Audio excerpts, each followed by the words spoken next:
Good morning students, welcome in our new lecture of class 11th biology. In previous lecture हमने previous lecture क्या क्या देखा हुआ है? In previous lecture we had completed about the digestion process. Digestion process के बारे में हमने देखा था. कहाँ तक डाइजेशन हमने देख लिया था? Digestion in stomach. ठीक है, स्टमक तक डाइजेशन हमने कंप्लीट कर लिया था. जो फूड बोलस था वो पेस्ट के फॉर्म में कन्वर्ट हो चुका था. एसिडिक मीडियम वाला फूड रहता है and acidic medium food is known as chyme. Acidic medium वाले फूड को हम क्या नाम दिया था? हमने चाइन को नाम दिया था. अब इसके बाद ये फूड कहाँ पे आता है वो आप देखें, है ना, किस तरह से आगे की प्रोसेस होती है. ये आपको एक डायग्राम याद होगा.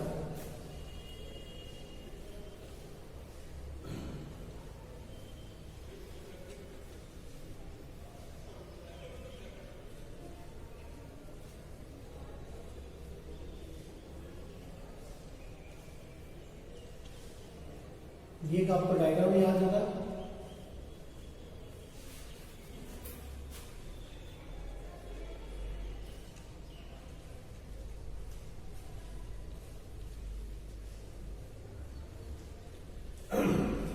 ठीक है, स्टमक में डाइजेशन हमने अभी तक देख लिया है.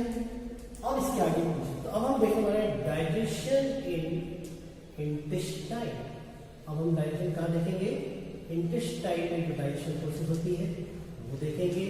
इंटेस्टाइन में डाइजेशन होता है तब क्या होता है? ये after digestion process from stomach में डाइजेशन के बाद food passes into small intestine और anterior part of small intestine which is known as duodenum. ये पार्ट क्या कहलाता है? ये पूरा डुओडेनम. ये क्या कहलाता है? डुओडेनम कहलाता है. तो अब फूड कहाँ पहुंच जाएगा? डुओडेनम वाले पार्ट में पहुंच जाएगा. ठीक है.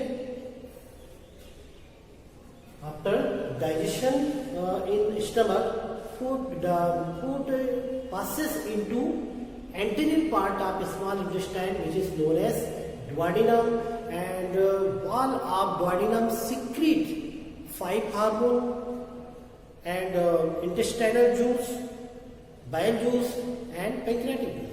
When food reached into intestine, duodenum in anterior part of small intestine which is known as duodenum, it get mixed with hormones, bile juice, pancreatic juice and intestinal juice.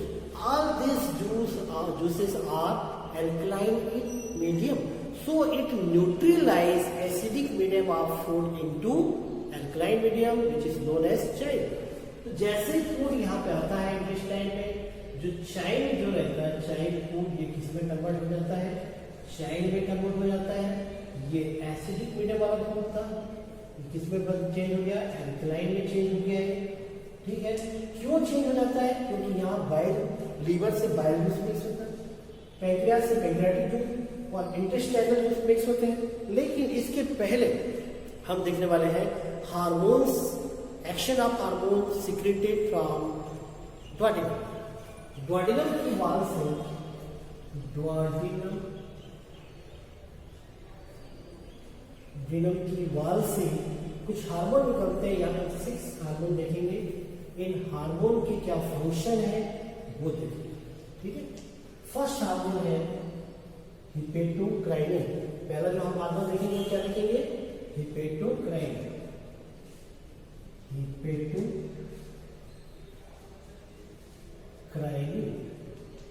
ये जो हिपेटोक्राइनिन है इसका क्या फंक्शन है? इट स्टिमुलेट लीवर और secretion of bile juice. ये किसको stimulate करता है? तो हार्मोन जो रहते हैं वो क्या करते हैं? किसी भी एक पर्टिकुलर ऑर्गन में सिक्रेट होके उस ऑर्गन के फंक्शन को क्या करते हैं? स्टिमुलेट करते हैं या उसको एक्साइट करते हैं. तो यहाँ पे भी ये हार्मोन यही काम करेंगे. Hepatocrinin, hepato term use for liver, ये ध्यान रखिएगा, है ना. तो हिपेटोक्राइनिन मतलब इट स्टिमुलेट लीवर. किसको स्टिमुलेट करेंगे? Liver for secretion of bile juice. Bile juice के सिक्रीशन के लिए इसको स्टिमुलेट करेंगे. ठीक है. और सेकेंड हार्मोन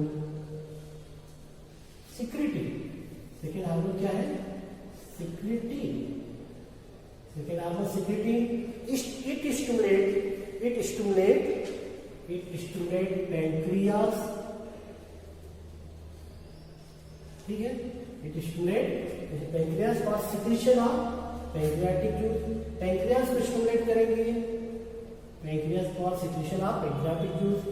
एक तीसरा हार्मोन है कॉलिसिस्टोकाइनिन, कॉलिसिस्टोकाइनिन। ये जो कॉलिसिस्टोकाइनिन हार्मोन है, it also stimulate pancreas for secretion of pancreatic juice. ठीक है, ये भी पैंक्रियाटिक जूस को स्टिमुलेट करेंगे। ठीक है, कॉलिसिस्टोकाइनिन ये हो गए 3 हार्मोन आपने देखा अभी। कॉलिसिस्टोकाइनिन एक ये भी पैंक्रियास को स्टिमुलेट करता है। ठीक है, सिक्रेटिन जो है ये भी पैंक्रियास को स्टिमुलेट करता है। सॉरी, ये कॉलिसिस्टोकाइनिन ये गॉल ब्लैडर को स्टिमुलेट करेगा। ये किसको स्टिमुलेट करेगा? गॉल ब्लैडर को। ये किसको स्टिमुलेट करेगा? गॉल ब्लैडर को for secretion of bile juice. ये भी बाइल जूस के सिक्रीशन को स्टिमुलेट करेगा। ठीक है, ये 3 हार्मोन देखे आपने, हेपेटोकाइनिन, सिक्रेटिन, कॉलिसिस्टोकाइनिन। ठीक, और ये लीवर स्पेलिंग है, लीवर, पैंक्रियास, गॉल ब्लैडर, ये तो हमारे हो गए कुछ ऑर्गन्स और उनसे सिक्रेट होने वाले हार्मोन। ठीक, इसके बाद और कौन से हार्मोन देखते हैं। तो हेपेटोकाइनिन हो गया, फिर इसका पैंक्रियोजाइनिन हो गया क्या? नहीं हुआ। चलिए देखते हैं पैंक्रियोजाइनिन।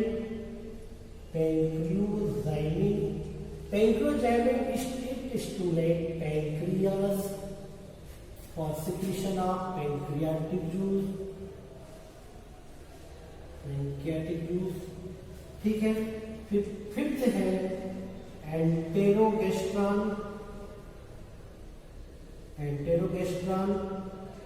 ठीक है, एंटेरोगेस्ट्रॉन ये इनहिबिट करेगा गैस्ट्रिक जूस के secretion. It inhibit gastric gland को इनहिबिट करेगा। किसके लिए इनहिबिट करेगा? इनहिबिट मतलब रोकना, जो गैस्ट्रिक जूस जो निकल रहा है और सिक्रेशन ऑफ गैस्ट्रिक जूस, जो गैस्ट्रिक जूस निकल रहा है उसके सिक्रेशन को इनहिबिट करेगा ये। ठीक है, तो ये आपने देखा गैस्ट्रिक जूस। हेपेटोकाइनिन लीवर को स्टिमुलेट करेगा for secretion of bile juice. Secretin it stimulate pancreas for pancreatic juice, secretion of pancreatic juice. Cholecystokinin it stimulate gall bladder, यहाँ पे गॉल ब्लैडर होता है, इसको स्टिमुलेट करता है for bile juice. Pancreozymin it stimulate pancreas for secretion of pancreatic juice and enterogastrone it inhibit secretion of gastric juice of gastric gland. और 6 number का hormone है एंटेरोक्राइनिन it stimulate intestine for secretion of intestinal juices। तो ये आपने देखे कितने hormone, यहाँ पे देखिए 6 हार्मोन। देखिए wall of duodenum secrete 6 hormone which stimulate liver, gallbladder, pancreas and gastric gland and intestine for secretion and inhibition of enzymes। ठीक है, तो पहला हार्मोन देखा था आपने हेपेटोकाइनिन, लीवर को स्टिमुलेट किया बाइल जूस के लिए। सिक्रेटिन पैंक्रियास को पैंक्रियाटिक जूस के लिए। कॉलिसिस्टोकाइनिन गॉल ब्लैडर को बाइल जूस के लिए। पैंक्रियोजाइनिन पैंक्रियास को फॉर पैंक्रियाटिक जूस के लिए। एंटेरोगेस्ट्रॉन ये इनहिबिट करता है गैस्ट्रिक ग्लैंड को, ताकि गैस्ट्रिक जूस का सिक्रेशन अब बंद हो जाए, क्योंकि अब फूड कहाँ आ चुका है? इंटेस्टाइन। और इंटेस्टाइन माने पर गैस्ट्रिक जूस का सिक्रेशन कोई काम का नहीं है अभी, क्योंकि फिर एसिडिटी बढ़ जाएगी, क्योंकि वहाँ पे HCl भी सिक्रेट होगा। तो एसिडिटी को कम करने के लिए ये क्या करता है? इनहिबिट करता है इसको, गैस्ट्रिक ग्लैंड को।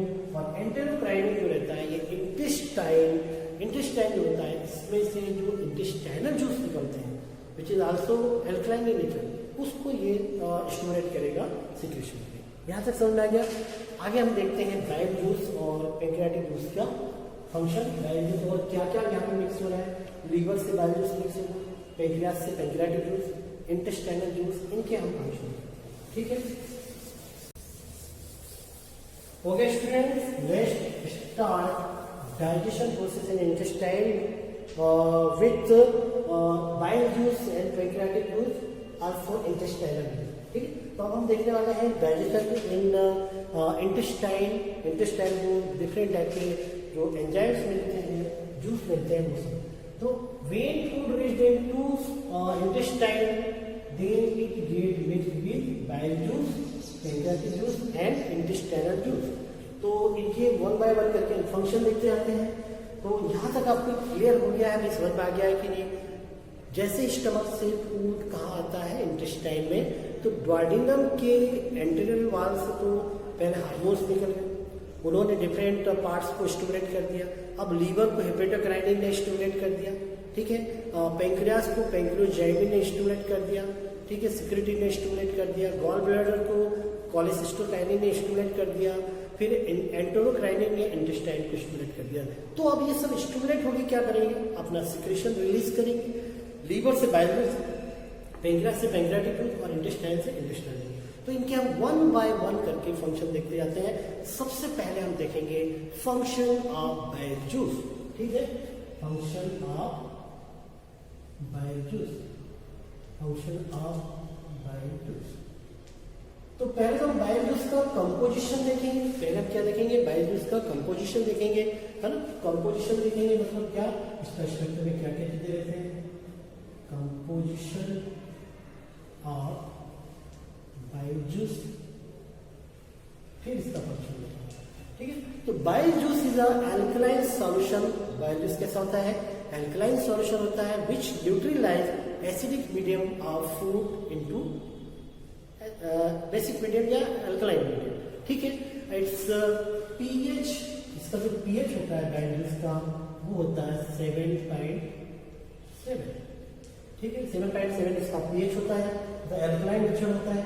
और क्या क्या चीजें रहती हैं, it consist of bile salt, कुछ बाइल साल्ट्स होते हैं इसमें। बाइल साल्ट्स क्या क्या होते हैं वो हम देखते हैं। बाइल साल्ट्स होते हैं sodium glycolate, sodium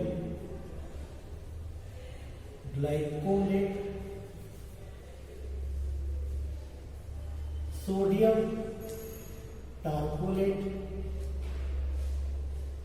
taurocholate and sodium bicarbonate, sodium bicarbonate, ये सब चीजें यहाँ पे मिक्स रहती हैं।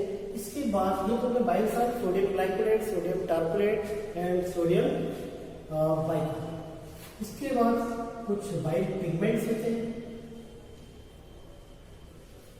बाइल पिगमेंट्स, कौन से बाइल पिगमेंट्स होते हैं वो हम देखते हैं, ठीक है।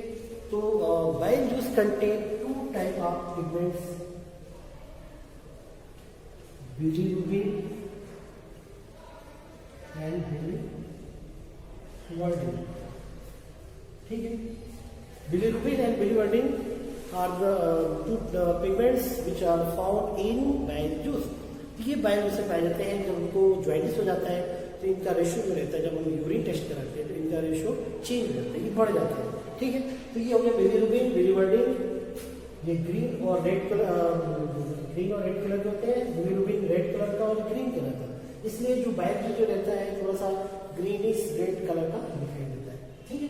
इसके बाद बाइल साल्ट हो गए, बाइल पिगमेंट्स हो गए, कोलेस्ट्रॉल वगैरह भी रहता है इसमें, कोलेस्ट्रॉल, वाटर, ये सब चीजें भी इसमें, और कुछ इनऑर्गेनिक सब्सटेंस ये सब इसमें मिक्स होते हैं, किसमें, बाइल जूस में। तो पीएच इसका 7.7 और ये बाइल साल्ट्स, बाइल पिगमेंट, ये सब चीजें होती है।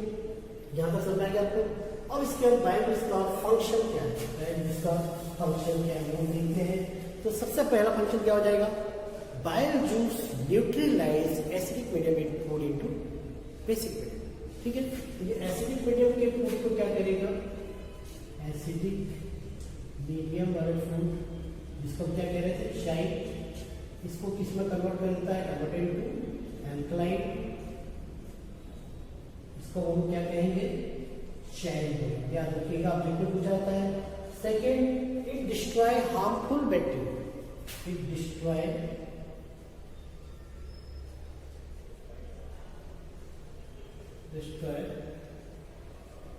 harmful bacteria present in food, ठीक है। Third, it involved in emulsification of fat, it involved in emulsification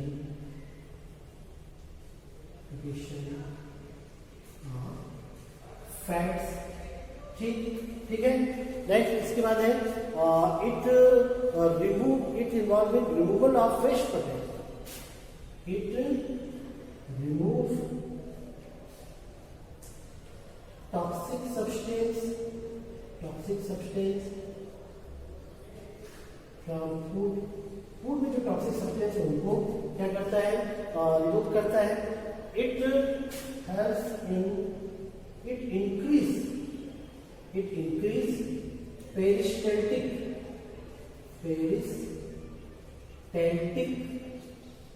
movement of intestine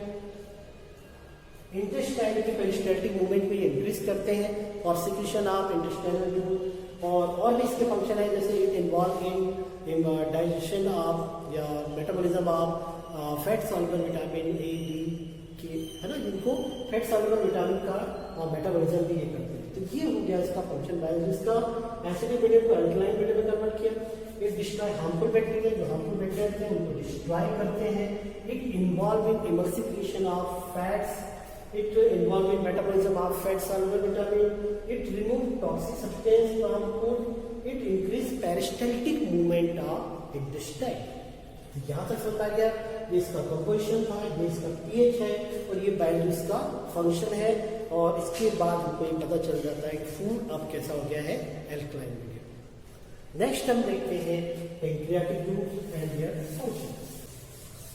चलिए अब देखते हैं नेक्स्ट हम pancreatic juice, second another type of alkaline solution which is secreted by pancreas in posterior end of duodenum।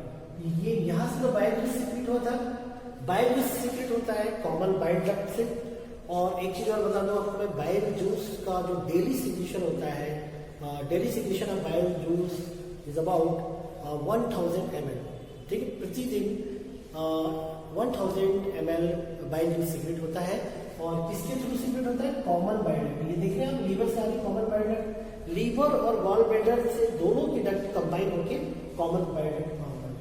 अब इसके बाद pancreas देख रहे हैं, पैंक्रियास से पैंक्रियाटिक डक्ट कहाँ ओपन हो रही है, यहाँ पे डुओडेनम के पोस्टीरियर में। तो हम देखते हैं function of pancreatic juice.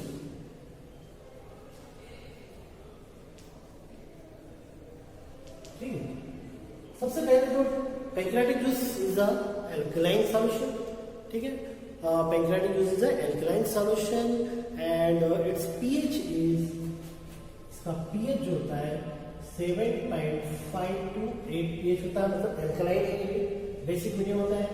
Daily secretion जो होता है इसका, daily secretion of pancreatic juice is about 500 to 800 ml इसका डेली सिक्रीशन है, ठीक है। अब इसका हम फंक्शन देखते हैं, क्या क्या फंक्शन है। तो सबसे पहला फंक्शन तो है इसका pancreatic juice contain various types of enzymes. Pancreatic juice में क्या क्या है, बहुत सारे एंजाइम्स हैं। तो क्या क्या एंजाइम्स है वो हम देखते हैं पहले से। एंजाइम्स, ठीक है, पैंक्रियाटिक जूस में क्या होते हैं, एंजाइम्स होते हैं। कौन कौन से एंजाइम्स हैं, यहाँ एक होता है ट्रिप्सिन, ठीक है, काइमोट्रिप्सिन, काइमोट्रिप्सिन, एमिलोप्सिन, ठीक है, फिर कार्बोक्सीपेप्टाइडेस,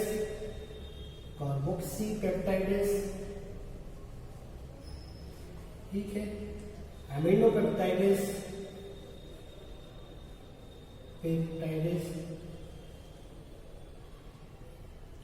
स्टीएप्सिन, सुक्रेस, माल्टेस, लैक्टेस, न्यूक्लियसेस, ऐसे बहुत सारे एंजाइम्स यहाँ पे होते हैं। कहाँ पर, पैंक्रियाटिक जूस में। और इनकी हम अब देखते हैं एक्शन ऑफ पैंक्रियाटिक जूस। ये सब एंजाइम्स आपने देख लिया, ट्रिप्सिन, काइमोट्रिप्सिन, एमिलोक्सिन, कार्बोक्सीपेप्टाइडेज, एमिलोपेप्टाइडेज, स्ट्रिप्सिन, ठीक है। ये सब देखते हैं उनके फंक्शन। सबसे पहले हम देखेंगे फंक्शन ऑफ ट्रिप्सिन। पहले क्या देखेंगे हम? Function of trypsin.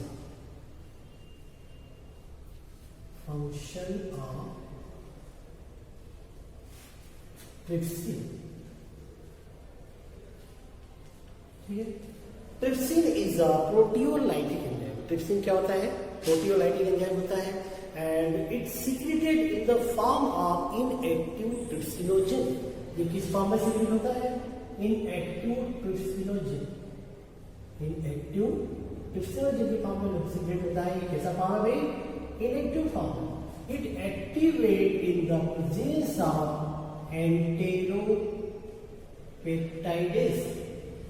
enteropeptidase which is secreted in intestinal juice। ये जो एंटेरोपेप्टाइडेज एंजाइम है, ये एंजाइम इंटेस्टाइनल जूस से सीक्रेट होता है और ये इनएक्टिव ट्रिप्सिन को किसमें कन्वर्ट कर देता है? एक्टिव ट्रिप्सिन में कन्वर्ट कर देता है। भाई ये एक्टिव ट्रिप्सिन में कन्वर्ट हो गया। अब इसके बाद ये ट्रिप्सिन अभी तक तो इनएक्टिव था, अभी एक्टिव हो गया। अब ये एक्टिव ट्रिप्सिन क्या करेगा? It converted peptone and proteoses into peptide, ठीक है। पेप्टाइड में कन्वर्ट कर देता है, पेप्टाइड एंड पॉलीपेप्टाइड में कन्वर्ट कर देता है। ये जो पेप्टोन प्रोटियोसिस, ये प्रोटीन का फॉर्म जो कि कहाँ पे बना था? स्टमक में। स्टमक में पेप्सिन की एक्शन मिलती थी, जहाँ पे प्रोटीन किसमें कन्वर्ट हो गया था? पेप्टोन और प्रोटियोसिस में। अब यहाँ पर पैंक्रियाटिक जूस में जो प्रोटियोलाइटिक एंजाइम है ट्रिप्सिन, काइमोट्रिप्सिन, ये पेप्टोन और प्रोटियोसिस को किसमें कन्वर्ट कर देंगे? ये पेप्टाइड में कन्वर्ट कर देंगे। पेप्टाइड और पॉलीपेप्टाइड, ये इनका फंक्शन होता है। ये तो हो गया फंक्शन ऑफ ट्रिप्सिन। अब हम देखेंगे फंक्शन ऑफ, और क्या देखेंगे? Function of chymotrypsin. Function of chymotrypsin. Chymotrypsin is the another type of proteolytic enzyme. It also secrete in the form of inactive chymotrypsinogen. Chymotrypsin is also proteolytic enzyme. It's secreted in the form of inactive chymotrypsinogen. chymotrypsinogen के form में निकलते हैं, chymotrypsinogen के form में निकलते हैं। और ये कैसा फॉर्म है? इनएक्टिव फॉर्म है। ये एंजाइम ट्रिप्सिन की प्रेजेंस, किसकी प्रेजेंस में? ट्रिप्सिन की प्रेजेंस में एक्टिव काइमोट्रिप्सिन में कन्वर्ट हो जाते हैं। एक्टिव काइमोट्रिप्सिन में कन्वर्ट हो जाते हैं। अब ये जो एक्टिव काइमोट्रिप्सिन है, ये एक्टिव काइमोट्रिप्सिन फिर से क्या करेगा? पेप्टोन प्लस प्रोटियोसिस को किसमें कन्वर्ट कर देगा? पेप्टाइड और पॉलीपेप्टाइड में कन्वर्ट कर देगा। यहां तक समझ आए? तो ट्रिप्सिन और काइमोट्रिप्सिन एक प्रोटियोलाइटिक एंजाइम है जो पेप्टोन और प्रोटियोसिस को पेप्टाइड और पॉलीपेप्टाइड में कन्वर्ट कर देते हैं। ये दो आपने एंजाइम्स देख ली, इनके फंक्शन देख लिए। तो ये आपने देखा function of trypsin and function of chymotrypsin. और भी कुछ एंजाइम यहाँ पे सीक्रेट होते हैं, बहुत सारे एंजाइम्स हैं, वो हम देखते हैं आगे, ठीक है। जैसे मैंने आपको बहुत सारे एंजाइम बताया, क्या क्या बताया? एमिलोक्सिन, एक तीसरा इंपॉर्टेंट यहाँ पर भी देख लीजिए आप, एमिलोक्सिन। एमिलोक्सिन जो रहता है, ये जो एंजाइम है एमिलोक्सिन, ये कार्बोहाइड्रेट का डाइजेशन करता है, ठीक है। कार्बोहाइड्रेट का डाइजेशन मतलब जो स्टार्च रहते हैं उनको माल्टेज में कन्वर्ट कर देता है। फिर एक होता है स्टीएफसिन, ये किसको करेगा? ये स्टार्च को किसमें कन्वर्ट करता है? माल्टोज में कन्वर्ट कर देता है। और एक होता है स्टीएफसिन। स्टीएफसिन जो रहता है ये फैट को फैटी एसिड और ग्लिसरॉल में कन्वर्ट कर देता है, ठीक है। तो एमिलोक्सिन माल्टोज को, स्टार्च को माल्टोज में, फिर स्टीएफसिन फैट को फैटी एसिड और ग्लिसरॉल में कन्वर्ट कर देता है। इस तरह से ये डाइजेशन चलता रहता है। और भी बहुत सारे एंजाइम्स मिलते हैं, बहुत सारे एंजाइम सुक्रेज, माल्टेज, लैक्टेट, ये सब हम देखेंगे, है ना, जो कि आगे का डाइजेशन कंप्लीट करते हैं। जितने भी अभी अनडाइजेस्टेड जो फूड है, पार्शियली डाइजेस्टेड फूड है, उनको वो कंप्लीट डाइजेशन कर देते हैं। तो हम इसको देखते हैं नेक्स्ट लेक्चर में। Okay, thank you. यहाँ तक आप तैयार कर लीजिए।